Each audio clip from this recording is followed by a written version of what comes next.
यकीन मानिए, यदि आपने इस पूरे वीडियो को देख लिया तो आप अपने काम में माहिर हो जाएंगे। नमस्कार दोस्तों, स्वागत है आप सभी का आज की एक और नए वीडियो में। दोस्तों, आप ध्यान लगाने के बारे में काफ़ी सारी कहानियाँ सुनी होंगी। हमने काफ़ी सारी बातें सुनी हैं, लेकिन उसके बाद भी हम ध्यान नहीं लगा पाते। हम किसी भी काम में मन नहीं लगा पाते। आखिर ऐसा क्यों होता है? और ऐसी क्या वजह है जिस कारण जब भी हम कोई कार्य करना शुरू करते हैं तो हमारा मन भटकने लगता है, हमारे मन में तरह तरह के विचार चलने लगते हैं और हम उस कार्य पर ध्यान ही नहीं कर पाते।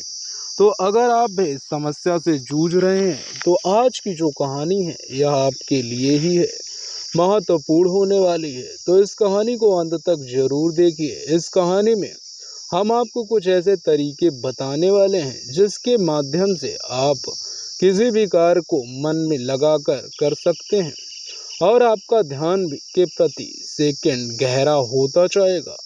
दोस्तों, एक समय की बात है, इस कहानी को शुरू करने से पहले आप यदि चैनल पर नए हो तो सब्सक्राइब कर लेना, क्योंकि आपके एक सब्सक्राइब से हमें वीडियोस बनाने का मोटिवेशन मिलता है। तो दोस्तों, फिर से शुरू करते हैं। एक समय की बात है, एक नगर में एक बहुत ही प्रसिद्ध गुरु रहा करते थे। वे बहुत ही विद्वान और बहुत ही ज्ञानी थे। लोग उनके पास अपने समाधान के लिए बहुत दूर दूर से आया करते थे और उनके आश्रम में उसके कई शिष्य भी उसके साथ रहा करते थे। एक दिन की बात है, वह अपने आश्रम में टहल रहे थे कि तभी उन्होंने देखा कि उनका एक शिष्य संस्कृत के कुछ लोगों को एक पन्ने से दूसरे पन्ने पर उतारने का प्रयास कर रहा था, लेकिन बार बार गलती होने के कारण उसे वह सारा काम दोबारा शुरू करना पड़ रहा था। कई बार प्रयास करने के बाद आखिरकार वह थक गया और हार मान ले। तभी उसकी नज़र उन गुरुवर पर पड़ी। जब उस शिष्य ने उन गुरु को देखा तो उन्हें प्रणाम किया और अपनी समस्या बताते हुए वह उन गुरुवर से कहता है, हे गुरुवर, मैं करीब 2 घंटे से नए पन्ने पर उतारने की कोशिश कर रहा हूँ, लेकिन बार बार न जाने क्यों मुझसे गलती हो जाती है। न जाने क्यों बार बार मेरा मन भटक जाता है। मैं हर बार अपने मन को साधने की कोशिश कर रहा हूँ, लेकिन बार बार मुझसे कोई ना कोई गलती हो रही है और इसी कारण मुझे बार बार यह काम एक नए सिरे से शुरू करना पड़ रहा है। आखिर ऐसा क्यों हो रहा है? इसका जवाब देते हुए गुरुवर कहते हैं, अपने उस शिष्य से कहते हैं, बनते ऐसा केवल ध्यान की कमी के कारण होता है, क्योंकि एक साधारण इंसान अपने मस्तिष्क की 99% ऊर्जा को यूं ही व्यर्थ कर देता है। इसी कारण उसका मन किसी भी कार्य में नहीं लग पाता और यही वजह है कि उससे बार बार गलतियां होती रहती हैं और वह चाहकर भी उन गलतियों को सुधार नहीं पाते। और वहीं पर एक साधु हुआ मन इनका एक सधा हुआ मन इन कार्यों को बड़ी सरलता और सहजता से कर लेता है और इसके पीछे भी कई कारण हैं। तभी वह शिष्य उन गुरुवर से कहता है, कौन से कारण है गुरुवर? तभी गुरुवर अपने उस शिष्य से पहला कारण बताते हुए कहते हैं, भंते, आप लिखते वक्त जरूर किसी और घटना के बारे में सोच रहे हो। इस पर वह शिष्य हाँ में सर हिलाते हुए कहता है, जी गुरुवर, आपने बिल्कुल सही कहा। आज सभी शिष्यों की छुट्टी है और सभी अपने अपने कामों से बाहर गए हैं, लेकिन मुझे यह काम मिला है और मुझे इस काम को पूरा करना है। शायद यही कारण है कि मैं ठीक से मन नहीं लगा पा रहा हूँ। तभी वह युवा शिष्य उन गुरुवर से कहता है, हे गुरुवर, यदि हमारा मन कहीं ना लगे और हम किसी भी कार्य को सही ढंग से न कर पाएं, तो ऐसी स्थिति में हम अपने ध्यान को कैसे बढ़ा सकते हैं? इसका जवाब देते हुए वह गुरुवर अपने उस युवा शिष्य से कहते हैं, भंते, मैं तुम्हें कुछ ऐसे तरीके बताने जा रहा हूँ जिन्हें यदि तुम ध्यान में रखोगे तो तुम अवश्य ही अपनी ध्यान शक्ति बढ़ा पाओगे और तुम किसी भी कार्य में गहराई में मन लगा पाओगे। आगे गुरुवर सबसे पहला तरीका बताते हुए कहते हैं, भंते, जब भी तुम्हारा मन किसी कार्य में ना लगे तो सबसे पहले सांसें लो और गहरी सांस छोड़ो। ऐसा करीब 5 बार करो और अपने मन को काम और अन्य चीज़ों से हटाकर केवल सांस पर ले आओ। आगे गुरुवर अगला तरीका बताते हुए कहते हैं, भंते, जब भी तुम कोई कार्य कर रहे हो तो अपनी सारी इंद्रियों को एक काम से जोड़ने का प्रयास करो। जैसे कि अब भी तुम लिखने का प्रयास कर रहे थे, तो लिखते वक्त जब तुम कलम अपने हाथों में पकड़ते हो तो उंगलियों के बीच में उस कलम का स्पर्श महसूस करो।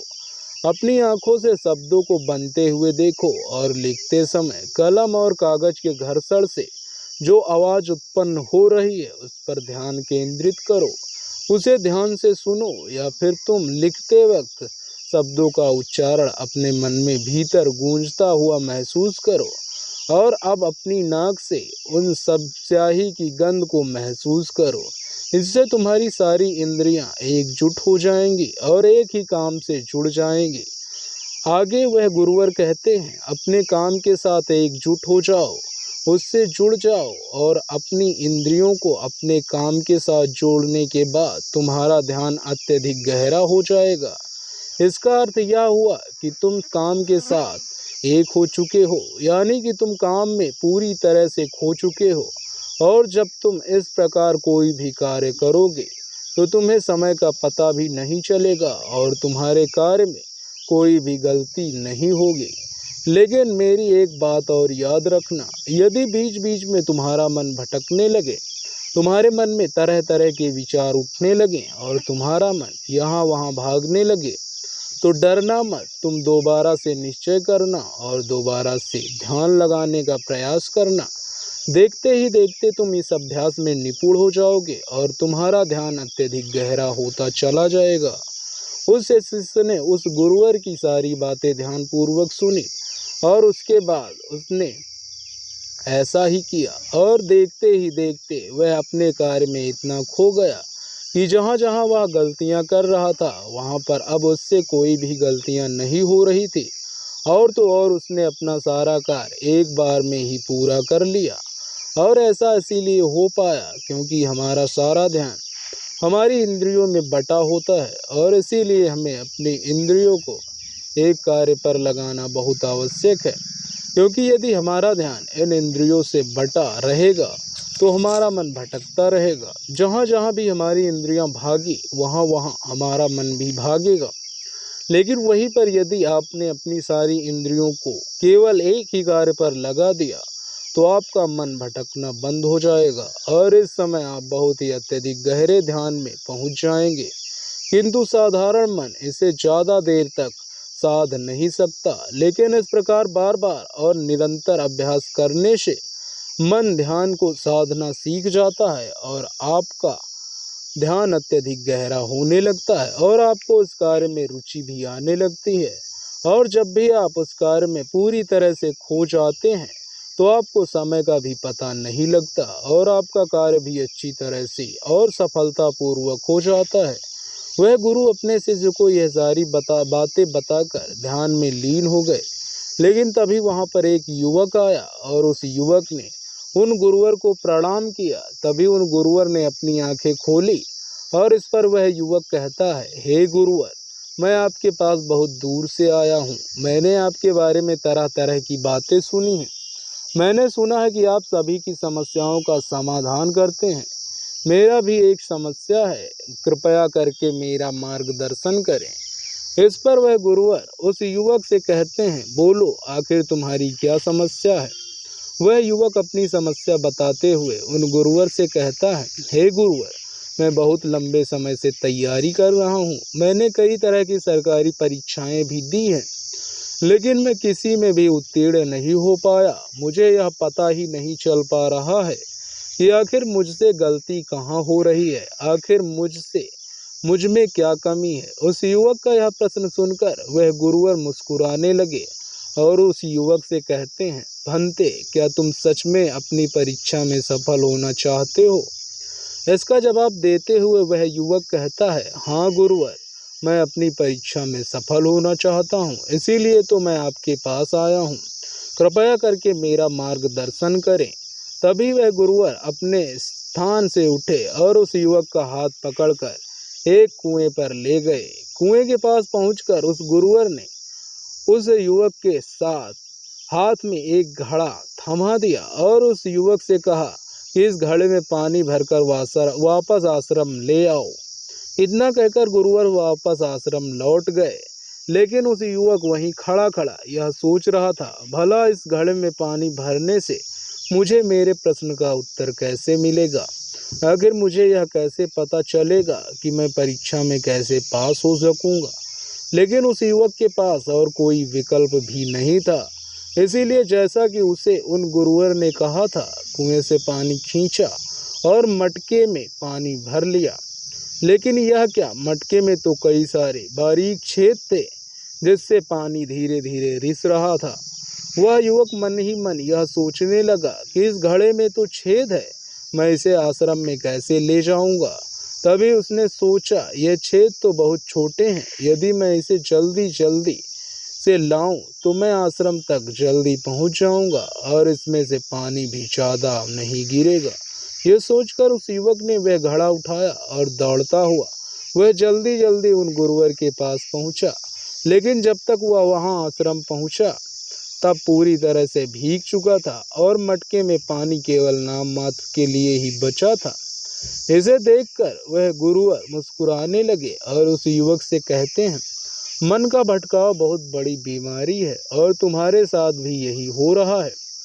तुम्हारे मन में विभिन्न प्रकार के विचार हैं, अर्थात तुम एक समय में कई सारे विचार सोच रहे हो, जिस कारण लगातार तुम्हारी मानसिक ऊर्जा व्यर्थ हो रही है और इसीलिए मेहनत करते हुए भी तुम कोई परिणाम प्राप्त नहीं कर पा रहे हो।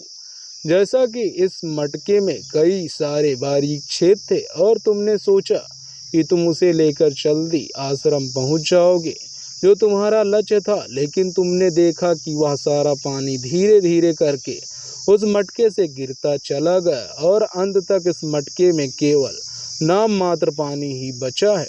इसीलिए अपने मन को भटकने से रोको, क्योंकि ध्यान के बिना कोई भी कार्य पूरा नहीं किया जा सकता है। इस पर कुछ लोग जरूर कहेंगे कि कुछ काम केवल शारीरिक शक्ति से ही होते हैं, लेकिन याद रखें, शरीर भी मन के आदेश पर ही चलता है। इसीलिए सारे कार्य मानसिक शक्ति से ही संभव हो पाते हैं। यदि कोई लकड़हारा लकड़ी काटते समय ध्यान न रखे तो वह एक जगह पर कुल्हाड़ी नहीं चला सकता और हो सकता है कि वह खुद को चोट भी पहुंचा ले। इसीलिए जानकारी और हर कार्य का मूल तत्व है ध्यान। और यदि तुम अपने जीवन में कुछ बड़ा हासिल करना चाहते हो, तो इस परीक्षा में सफल होना चाहते हो, तो तुम्हें एक जगह तो ध्यान लगाना सीखना ही होगा, क्योंकि तुम जैसी आदत डालोगे वैसा ही तुम्हारा मन बनता चला जाएगा।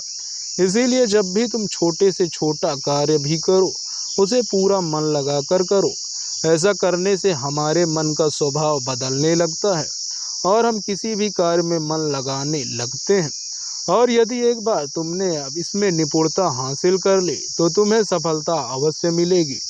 तभी वह युवक उन गुरुवर से कहता है, किंतु गुरुवर, जब भी मैं पढ़ने बैठता हूँ तो मन में तरह तरह के विचार आने लगते हैं और मैं मन के उन विचारों से हटा चला जाता हूँ। मैं चाहकर भी अपने मन को रोक नहीं पाता। ऐसी स्थिति में मैं मन के उन विचारों को कैसे छोड़ सकता हूँ? इस पर वह गुरुवर मुस्कुराते हुए उस युवक के हाथों में गिलास थमा देते हैं और उस गिलास में लबालब पानी भर देते हैं और उस युवक से कहते हैं, यह गिलास जो तुम्हारे हाथ में है, इस गिलास में से एक भी बूंद पानी नीचे नहीं गिरना चाहिए, इसे पकड़ कर रखो। इस पर वह युवक कहता है, लेकिन कब तक? इसके जवाब में वह गुरुवर उस युवक से कहते हैं, जब तक यह गिलास मैं तुम्हें नीचे रखने के लिए न कहूँ। उस युवक ने उन गुरुवर की बात मान ली और तत्परता के साथ गिलास लेकर वह खड़ा हो गया। आखिर में उसे भी तो अपनी योग्यता उन गुरुवर को साबित करनी थी। शुरू में सब कुछ ठीक चल रहा था, लेकिन कुछ ही देर बाद उसके मन में तरह तरह के विचार उठने लगे और यह सोचने लगा, आखिर यह सब करने से भला क्या होगा? मैं चाहे कितनी भी कोशिश कर लूं, लेकिन मेरा मन मेरे बस में नहीं आने वाला। मैं उन पर नियंत्रण नहीं कर सकता। मैं कभी नहीं बदल पाऊंगा। यह सोचकर वह लड़का मन ही मन असहज होने लगा। वह लगातार कोशिश करता रहा, लेकिन अब उसके शरीर के निचले से हिलने से बार बार पानी गिलास से नीचे गिर रहा था और जमीन पर फैल रहा था। यह देखकर गुरुवर उस युवक से कहते हैं, बेटा, जब तक तुम्हारा मन शांत था तब तक पानी की एक बूंद भी गिलास से नीचे नहीं गिरी। लेकिन जैसे ही तुम्हारे मन में तरह तरह के विचार उठने लगे, तुम्हारा शरीर भी वैसे ही प्रतिक्रिया देने लगा और तुम्हारे शरीर की प्रतिक्रिया देने के कारण गिलास से पानी नीचे गिरने लगा और जमीन पर फैलने लगा।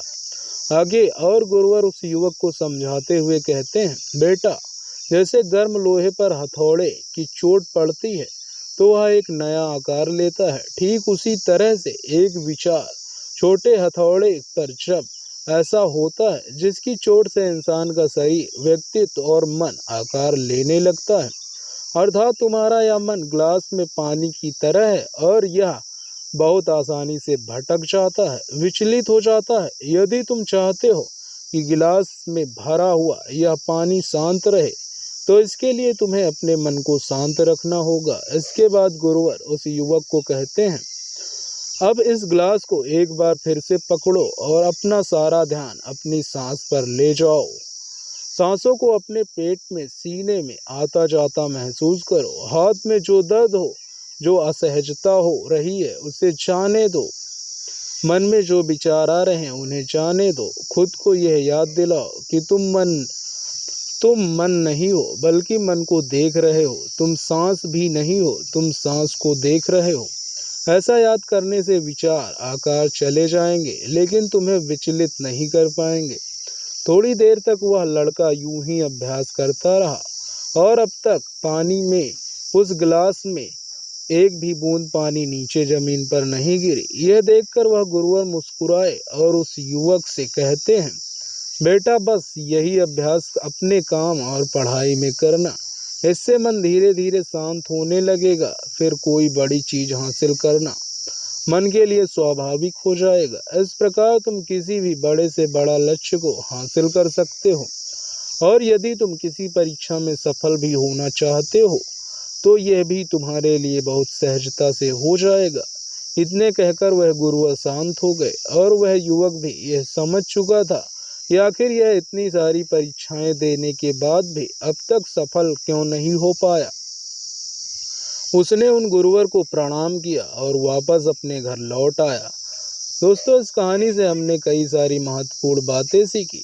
चलिए एक एक करके उनके बारे में जानते हैं। सबसे पहले, पांचों इंद्रियों को एक काम पर लगाओ। गहरी सांसें लो और गहरी सांसें छोड़ो। ध्यान सांस पर ले जाओ और बाकी सारी चीजें छोड़ दो।